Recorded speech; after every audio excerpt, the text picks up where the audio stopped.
नमस्कार प्यारे दोस्तों, मेरे वीडियो में आपका स्वागत है।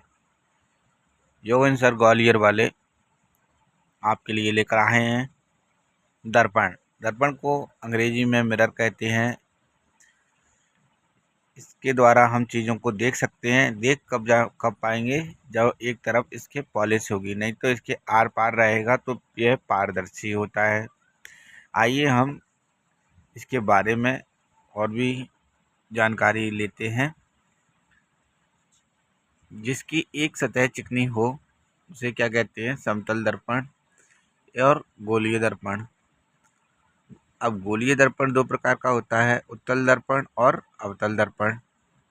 अवतल दर्पण को कॉन्वेक्स मिरर कहते हैं और अवतल दर्पण को कॉनकेव मिरर कहते हैं। उत्तल दर्पण को अभिसारी, वास्तविक, उल्टा, उभरा हुआ होता है। आइए अब इनके बारे में।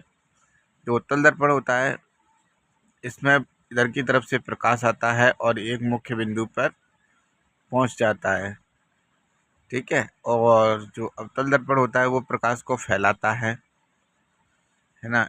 इसमें जो प्रतिबिंब है अभिसारी, काल्पनिक, सीधा और अंदर की ओर होता है। आइए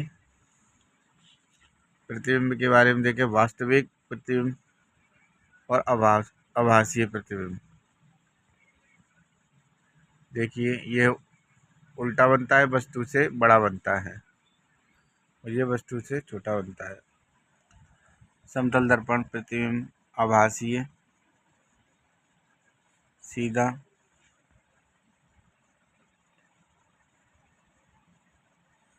प्रतिबिंब और दर्पण में व्यक्ति की ऊंचाई 6 फीट है तो दर्पण 3 फीट होना चाहिए, तब पूरा प्रतिबिंब हमें दिखाई देता है। बहुदर्शीय नाई की दुकान में एक से अधिक दर्पण लगे होते हैं, उन्हें बहुदर्शीय दर्पण कहते हैं। परिदर्शीय दर्पण समुद्र में पट्टी से देखने पर के लिए इसका यूज किया जाता है। गोलीय दर्पण, एक गोले को दो भागों में काटा जाता है, एक गोलीय दर्पण कहलाता है। दो प्रकार के होते हैं, उत्तल और ये अवतल। आइए,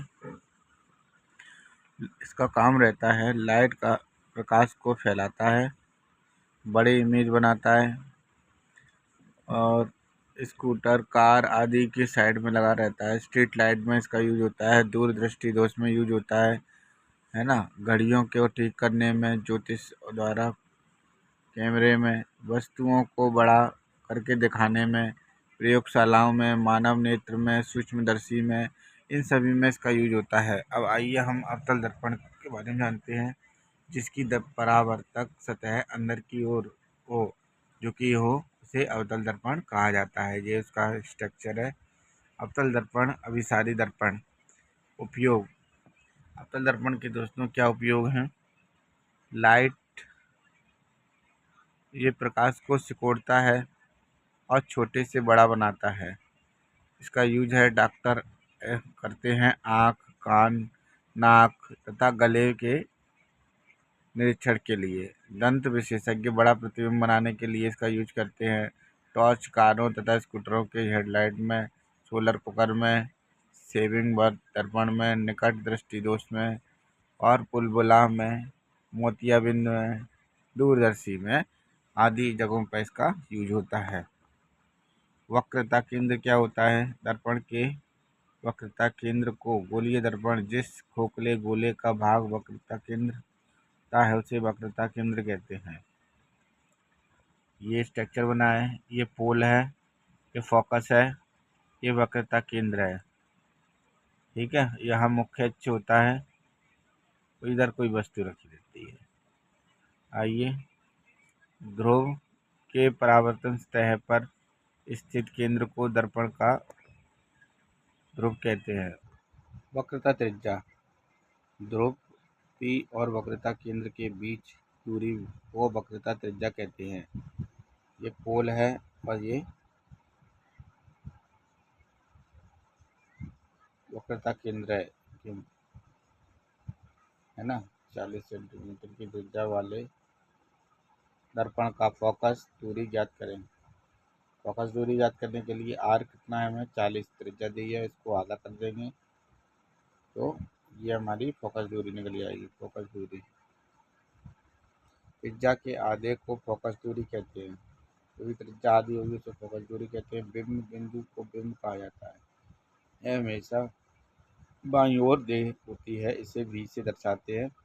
प्रतिबिंब यानी इमेज, दर्पण के अंदर जहाँ किरणें मिलती हैं उसे प्रतिबिंब कहते हैं, इसे कहा जाता है।